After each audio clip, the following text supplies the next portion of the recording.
نحمدہ و نصلی علی رسولہ الکریم، اما بعد۔ دوستو، آج کا موضوع ہے فضیلت علم۔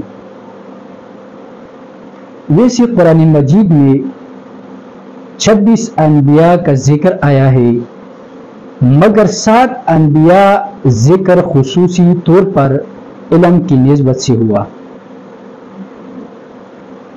نمبر 1، حضرت آدم علیہ السلام کا ذکر علم لغت کے حوالے سے آیا ہے۔ قرآن پاک میں یہ الفاظ ہے وَعَلَّمَ آدَمَ الْأَسْمَاءَ كُلَّهَا۔ نمبر 2، حضرت حضر علیہ السلام کا ذکر علم الدین کے حوالے سے آیا ہے وَعَلَّمْنَاهُ مِن لَّدُنَّا عِلْمًا، وَعَلَّمْنَاهُ مِن لَّدُنَّا عِلْمًا۔ نمبر 3، حضرت یوسف علیہ السلام کا ذکر علم تعبیر رؤیا کے حوالے سے آیا ہے وَعَلَّمْتَنِي مِن تَأْوِيلِ الْأَحَادِيثِ۔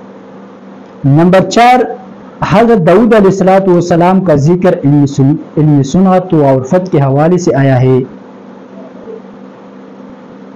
نمبر 4، حضرت داؤد علیہ السلام کا ذکر علم صنعت و حرفت کے حوالے سے آیا ہے وَعَلَّمْنَاهُ صَنْعَةَ لَبُوسٍ لَكُمْ۔ نمبر 5، حضرت سلیمان علیہ السلام کا ذکر پرند کی بولی کی جاننے کے حوالے سے آیا ہے عُلِّمْنَا مَنطِقَ الطَّيْرِ۔ اور نمبر 6، حضرت عیسیٰ علیہ السلام کا ذکر علم تورات اور انجیل کے حوالے سے آیا وَيُعَلِّمُهُمُ الْكِتَابَ وَالْحِكْمَةَ وَالتَّوْرَاةَ وَالْإِنجِيلَ۔ اور نمبر 7، حضرت محمد صلی اللہ علیہ وسلم کا ذکر علم الاولین والآخرین کے حوالے سے آیا وَعَلَّمَكَ مَا لَمْ تَكُنْ تَعْلَمْ وَكَانَ فَضْلُ اللَّهِ عَلَيْكَ عَظِيمًا۔ از تفسیر عزیزی۔